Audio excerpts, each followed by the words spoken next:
You shipped it. You did it. The work just went out. Something that cost you something. That came from somewhere close to the bone. You know what I mean? And instead of feeling the peace, the satisfaction of that, the release, your body does something else entirely. It braces. So your breath gets shallow. You start becoming fidgety in your attention, and you find yourself checking and rechecking and scanning and waiting for responses.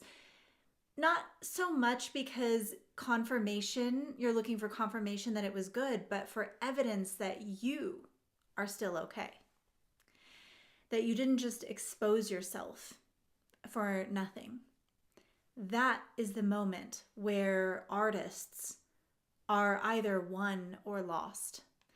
Not in the studio, not in the process, in contact with humanity. You don't rise or fall as an artist based on how good your ideas are. You rise or fall based on what happens in your body the moment that your ideas brought into form meet resistance in the world. And the truth is that most artists do not break when they're alone. That's their comfort zone. They break in contact with others. The moment that the work leaves their hands and it enters the world, something changes.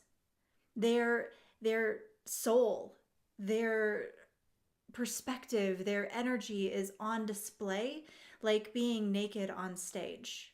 And that pressure shows up immediately. And sometimes it's obvious, criticism, crickets, silence, rejection. Sometimes it's subtle, actually positive attention, expectation now, opportunities or invitations arriving faster than they can metabolize it, and it feels out of control. And right there in the contact points, you can watch their entire system either hold or start to distort and pull away.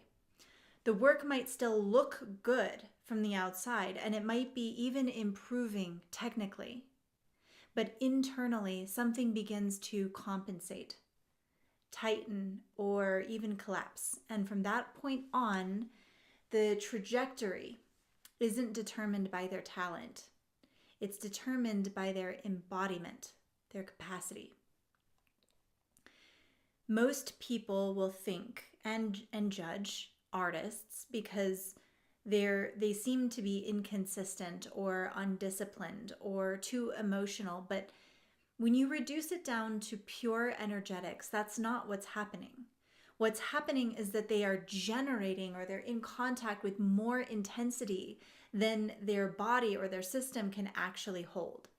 They create something real, something that carries signal and truth, something that has like teeth to it, And the moment that reflection comes back to them through the world, their system doesn't know how to stay organized inside of it. And so they start making adjustments.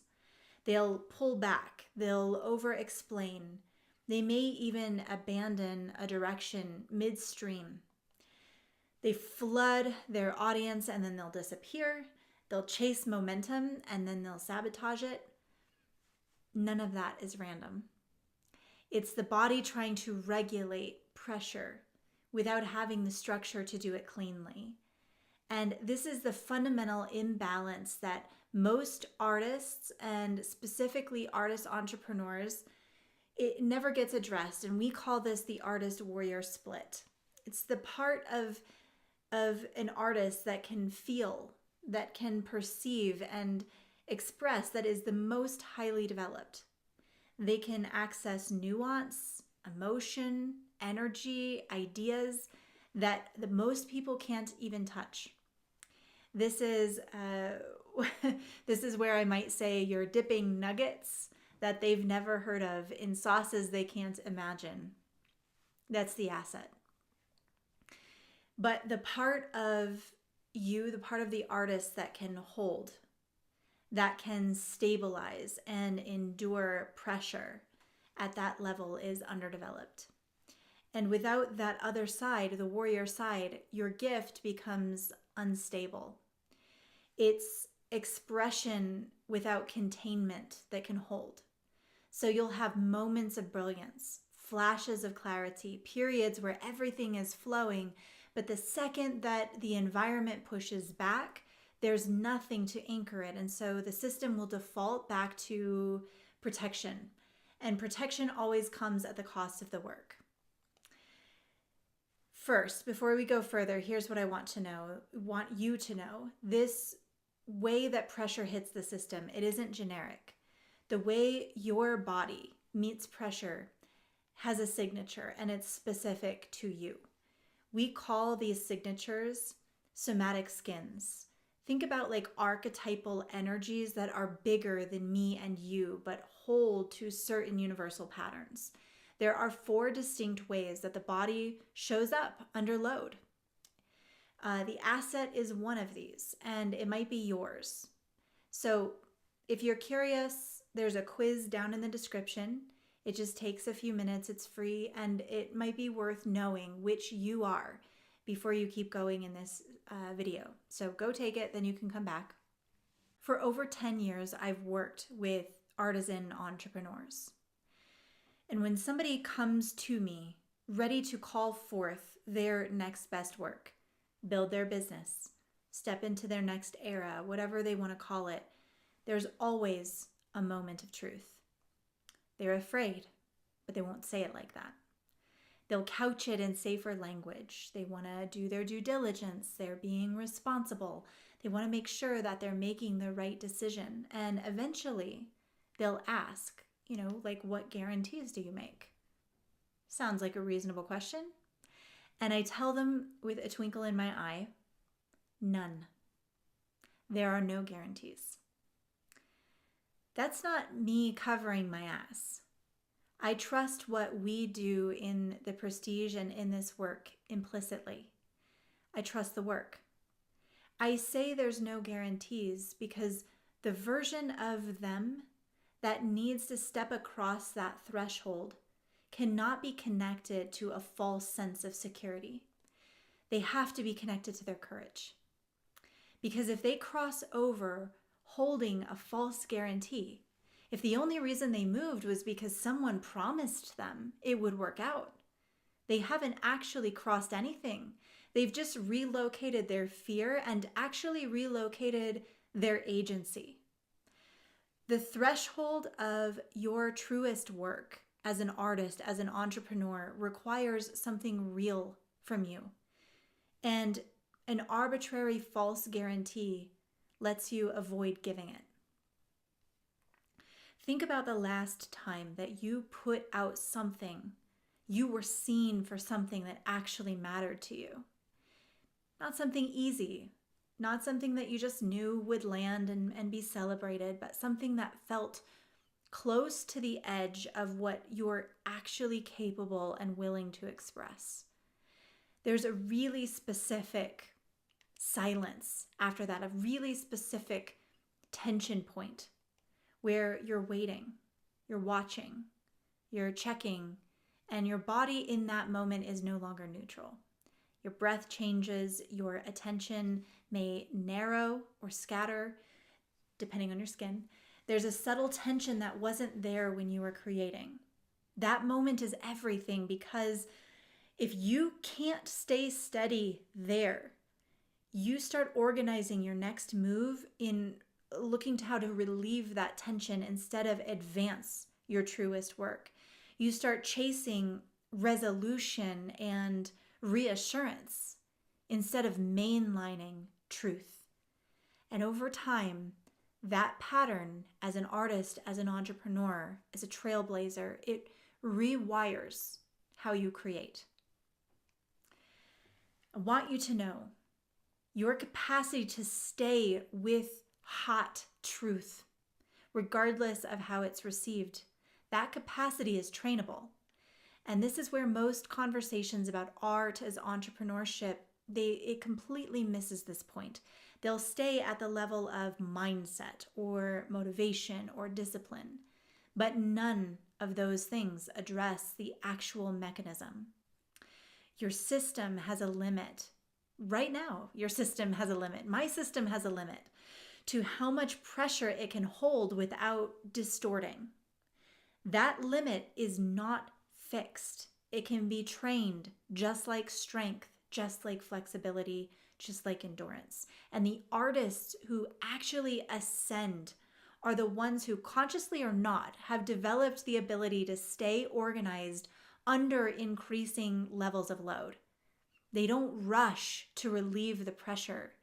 They might even sink into it and savor the pressure because they have learned how to expand their ability to remain inside it. There are 3 levers that determine whether you hold or collapse when things intensify. Structure, what your body does under load, whether you brace, you collapse, or you stay aligned. Breath, what happens to your chemistry when pressure arises, whether you spike or you freeze or you regulate.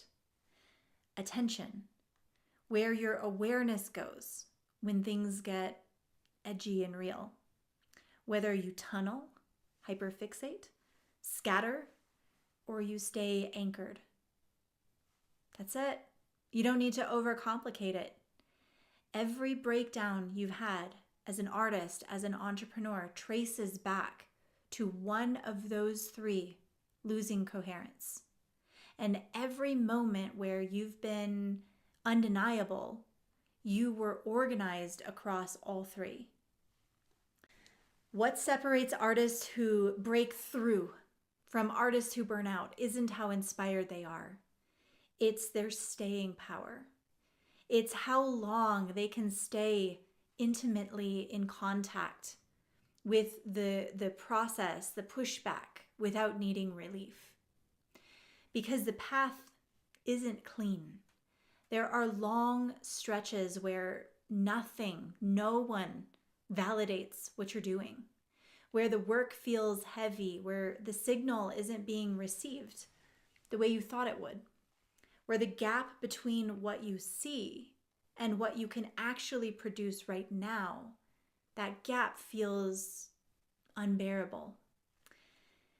And if every one of those moments forces you to recalibrate emotionally, to reassess direction, to doubt, to question whether you should even continue, you will never build momentum. You never actually leave the starting line. You start the same race again and again. Grit isn't forcing yourself forward. It's more intimate than that. It's the ability to remain intact while things are unresolved. There was a moment in my own career. There's actually many such moments because I live this as my lifestyle. But there was a moment that I knew, I'm thinking of one right now, where I couldn't keep doing what I was doing. And it wasn't because it wasn't working by conventional measures. In fact, it was working very well. But I knew I couldn't continue doing it because it wasn't true for me anymore. The work had moved. I had moved. It had evolved. And so at that point in my career, continuing to produce the old version, it felt like lying. It felt like something that should be alive and expressive was just being stamped again and again on a conveyor belt.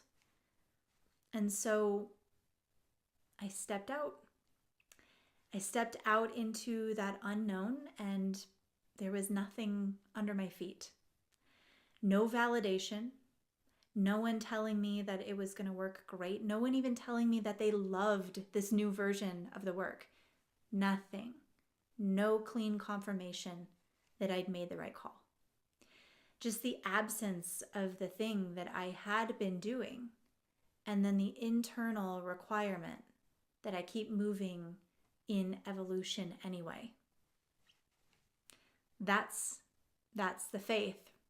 That's the part that no one tells you about trailblazing. It doesn't come with a map. It doesn't come with a guarantee.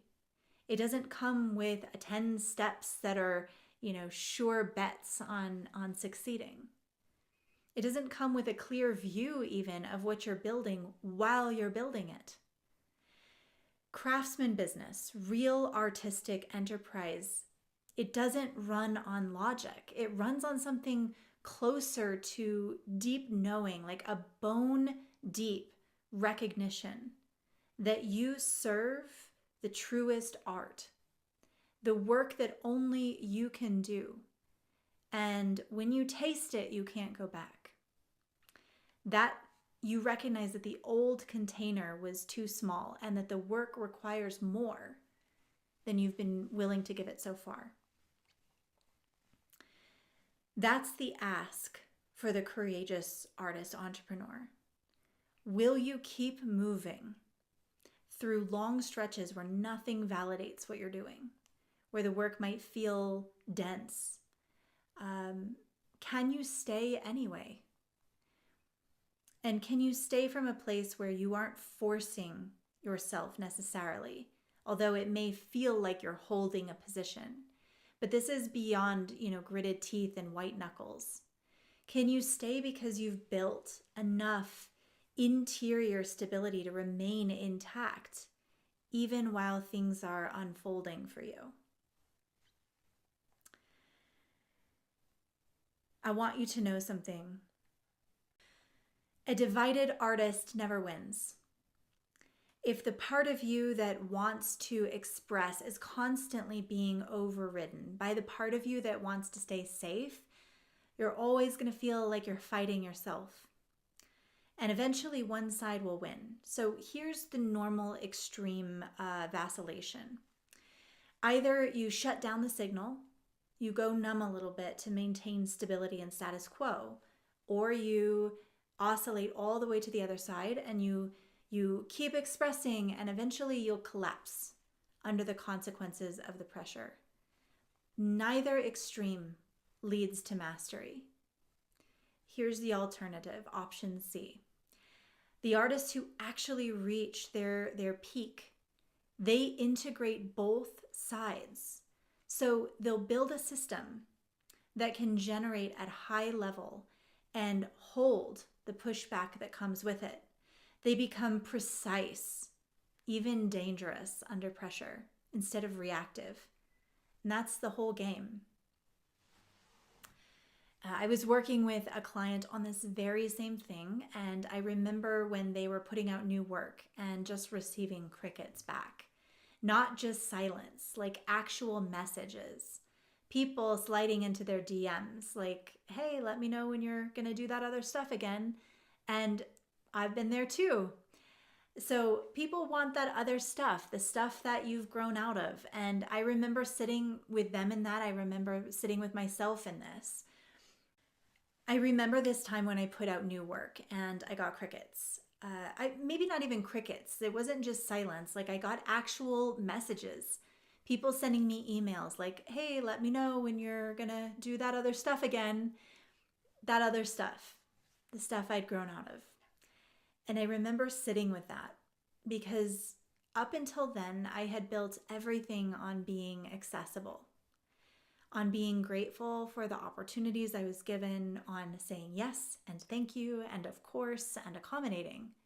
That is how I got there to that, at that time, that level of success. That was the foundation. But I had evolved, the work had evolved, and now what people expected, actually what they felt entitled to, was the old version of me, the one who would bend, the one who would accommodate, that would take what was given and just say thank you. And the work then needed something different. It needed a container, not just my personal cell phone number. It needed standards, policies, boundaries that weren't apologies. And I was terrified. I remember thinking, am I becoming cold? Am I being ungrateful? Is everyone who supported me just going to leave? And that fear is real. I'm not going to pretend it isn't. But here's what I told myself and what I'll tell you. This, the old work, will have to die. not dramatically. It'll hurt, but you don't have to make hurt, pain, mean suffering if you don't want to suffer. But it has to die. Because you can stay true to the art, to what the work actually is now, or you can serve the model that used to work and you can slowly water down everything that makes it powerful. I just want you to know that the crickets aren't a sign that you got it wrong. The pushback isn't a sign that you got it wrong. And people's upset isn't a sign that you got it wrong. It's a sign that you're evolving. And evolution has a cost. We cover this in depth in body, soma, and psyche in our book, Becoming the Grand Formidable. It's actually principle number 2, the law of sacrifice. And you can check out that book in the link below in the description. But evolution has a cost. And the cost is that some people who were following the old versions of you, they're going to have to decide if they want to follow this one. Some won't. That's the deal. And maybe you, like me, have had times where you said you could hold that divide, that pressure, and be okay. To stay delivering the old work in the old way, but pretending you are powerfully evolving. That holding that divide, essentially straddling two consciousnesses, two realities, it works until it doesn't. Because at a certain point, all of this stops being about whether you can create something powerful. You already know you can.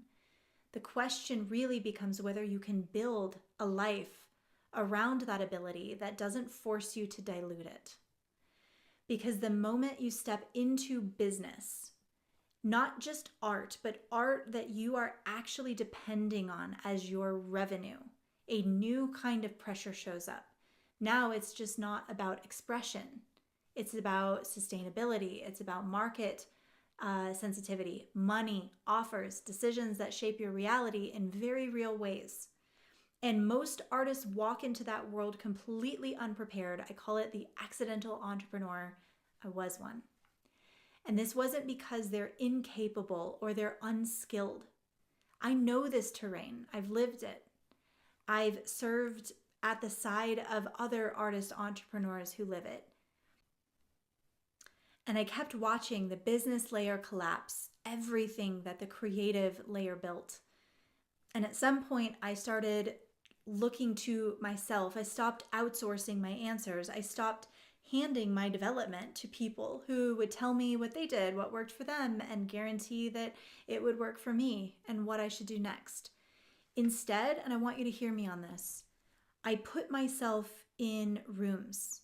I hired people who could draw out the genius that was already in me, who trained the artist and the entrepreneur as one thing. Those places, those people who can do that are rare. And I want you to know that's what this is. That's what the prestige is. So if you're watching this and you're recognizing yourself, the artist who can generate, but who can't always hold all of the pressure that comes with it, that gap is trainable. That's not a metaphor. It's literal somatic work. Training the body as the vessel for your work. Building the capacity to stay organized under the kind of pressure, that visibility that comes with doing something real at a high level. That's what we do inside the Prestige. It's a specific kind of culture built for a specific kind of person, and it holds a specific kind of standard. It isn't for everyone, and that is by design. All of the details on how to find us are in the description below. I hope to see you there. And in that world, there are two layers, the business layer and the creative.